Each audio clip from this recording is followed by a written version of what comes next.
Hello learners, welcome to Management Classes with Pallavi. Today in this video I'm going to start my next subject, which is advertising and its management. So first of all, in the first slide we will talk about what is advertisement all about here, what is advertising all about. So जैसे कि मैंने लिखा है, it is the one of the most important component of the promotion mix. ठीक है, promotion mix क्या होता है वो ऑलरेडी मैं अपनी मार्केटिंग की वीडियोस में बता चुकी हूँ, आप उसमें से देख सकते हैं जाकर।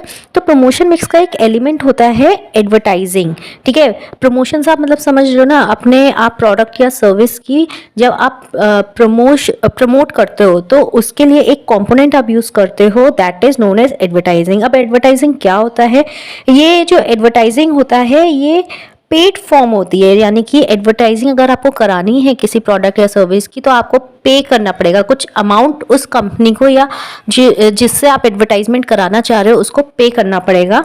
And non personal form of presentation. Non personal क्यों रहता है? क्योंकि इसमें हम डायरेक्ट सेलर से इंटरेक्ट नहीं करते हैं, बायर और सेलर आपस में एक दूसरे से बातचीत नहीं करते। जैसे बोर्डिंग्स हो गई, आपने सिर्फ देखा, ठीक है, टीवी के थ्रू आपने सिर्फ टीवी में एडवर्टाइजमेंट देखा उस प्रोडक्ट एंड सर्विस का। And promotion of ideas, goods and services by an identified sponsor. ठीक है, जो भी स्पॉन्सर कर रहा है आपके प्रोडक्ट या सर्विस को, या जिसके थ्रू आप करवा रहे हैं, या जिसको आप देख रहे हैं जो स्पॉन्सर कर रहा है आप किसी नए प्रोडक्ट या सर्विस को, वो आइडेंटिफाइड होता है। तो जो चीज़ मैंने अभी बताई है उसके बेसिस में हम ये कह सकते हैं, it is a paid and non personal form of presentation and promotion of ideas, goods and services by an identified sponsor. ठीक है, तो इसमें मेन एम क्या होता है एडवर्टाइजर का? जब वो एडवर्टाइजिंग करता है वो अपने मैसेज को स्प्रेड करता है, अपने आइडियाज़ को स्प्रेड करता है। किसको? टू दी प्रोस्पेक्टिव कस्टमर्स, जो उसको लगता है कि जो कस्टमर उसके प्रोडक्ट या सर्विस को परचेज कर सकते हैं, अवेल कर सकते हैं। ठीक है, और उनमें इंफॉर्मेशन जो है उन लोगों को डिफ्यूज करता है, यानी कि उन लोगों के दिमाग में अपने प्रोडक्ट और सर्विस के रिगार्डिंग जो भी इंफॉर्मेशन होती है उसको डालता है by the way of advertising. ठीक है, तो बेसिकली वो एडवर्टाइजर क्या करता है? एडवर्टाइजिंग के थ्रू अपने प्रोडक्ट्स और सर्विसेज को पॉपुलराइज करता है ताकि वो अपने ज़्यादा से ज़्यादा सेल्स कर सके अपने प्रोडक्ट एंड सर्विस के, और ज़्यादा से ज़्यादा अपने टारगेट कस्टमर को वो सेटिस्फाई कर सके। अब ये तो मैंने आपको बता दिया एडवर्टाइजिंग क्या होती है। अब बात करते हैं प्रमोशन मिक्स के बारे में। ठीक है, तो उसके 4 एलिमेंट्स होते हैं: advertising, personal selling, sales promotion and publicity. Advertising क्या होता है मैंने अभी आपको बता दिया। पर्सनल सेलिंग क्या होता है? जहां पर बायर और सेलर एक दूसरे के से इंटरेक्ट करते हैं, यानी कि फेस टू फेस सेलिंग जिसको हम बोलते हैं, वो हमारी हो जाती है पर्सनल सेलिंग। जैसे कि आप कोई एक्टिवा या बाइक खरीदने गए तो वहां पर जो सेलर है वो ओरल प्रेजेंटेशन के थ्रू आपको अपना प्रोडक्ट सेल करेगा, अपनी सर्विसेज सेल करेगा। नेक्स्ट है सेल्स प्रमोशन। सेल्स प्रमोशन क्या होता है? इमीडिएट इंड्यूसमेंट होता है that adds extra value to the product. जैसे कि आप कस्टमर को दे रहे हैं बाय वन गेट वन, या अगर आप एक परचेज करेंगे तो आपको 40% का डिस्काउंट मिलेगा, 2 परचेज करेंगे तो 60% का डिस्काउंट मिलेगा। तो इस तरीके से आप सेल्स को प्रमोट कर रहे हैं ताकि आप इमीडिएट इंड्यूसमेंट कर सकें, यानी कि इंपल्सिव बाइंग करवा सकें कस्टमर की। पब्लिसिटी, पब्लिसिटी क्या है? जहाँ पर आप अपनी पॉलिसीज़ के बारे में, अपनी ऑर्गेनाइजेशन की पॉलिसीज़ के बारे में आप अपने कस्टमर्स को बताते हैं। ठीक है, पब्लिसिटी आप जब करते हैं तो वो पॉजिटिव इम्पैक्ट भी डाल सकती है कस्टमर के माइंड में, और नेगेटिव इम्पैक्ट भी आपकी ऑर्गेनाइजेशन के लिए डाल सकती है। ठीक है, तो ये थे 4 elements of promotional mix. Now we will talk about the various functions of advertising. But उस पर मूव ऑन करने से पहले अगर अभी तक से आपने मेरा चैनल सब्सक्राइब नहीं किया तो नीचे जो रेड कलर से सब्सक्राइब लिखा है उस पर क्लिक कर दीजिए और बेल आइकन को प्रेस कर दीजिए ताकि मेरे चैनल से रिलेटेड लेटेस्ट नोटिफिकेशंस आप लोगों को मिलती रहे टाइमली।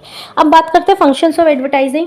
तो कोई भी प्रोडक्ट आप नहीं सोल्ड कर सकते हो without some form of advertising. क्यों? क्योंकि एडवर्टाइजिंग एक सोर्स है जो आपको इन्फॉर्मेशन प्रोवाइड करता है।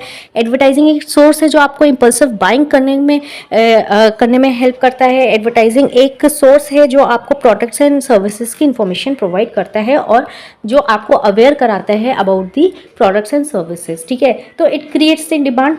अगर आप एडवर्टाइजिंग करेंगे प्रोडक्ट की तो वो आपकी अगर नीड उस समय है उस प्रोडक्ट को परचेज करने के लिए तो आपकी डिमांड क्रिएट हो जाएगी।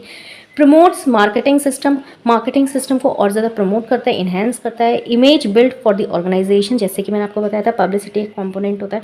ठीक है, उससे आप पॉजिटिव इमेज अपने ऑर्गेनाइजेशन अपना प्रोडक्ट सर्विस के बना सकते हैं। उसी तरीके से अगर आप एडवर्टाइजिंग कर रहे हैं, फॉर एग्जांपल आप किसी सेलिब्रिटी का यूज़ कर रहे हैं, तो एक कस्टमर के माइंड में क्या है, एक इम्पैक्ट पड़ता है कि जो कंपनी है उसका प्रोडक्ट एंड सर्विस अच्छा होगा। तो इससे क्या होगा, आपकी इमेज बिल्ड होगी। Make customer aware of the price and features of the product. जब आप एडवर्टाइजिंग करते हैं तो उसमें आप अपना फीचर्स भी का भी डिटेल एक्सप्लेनेशन देते हैं, ठीक है। और प्राइस भी कोई कोई कंपनी ओपन कर देता है, कोई नहीं करता है।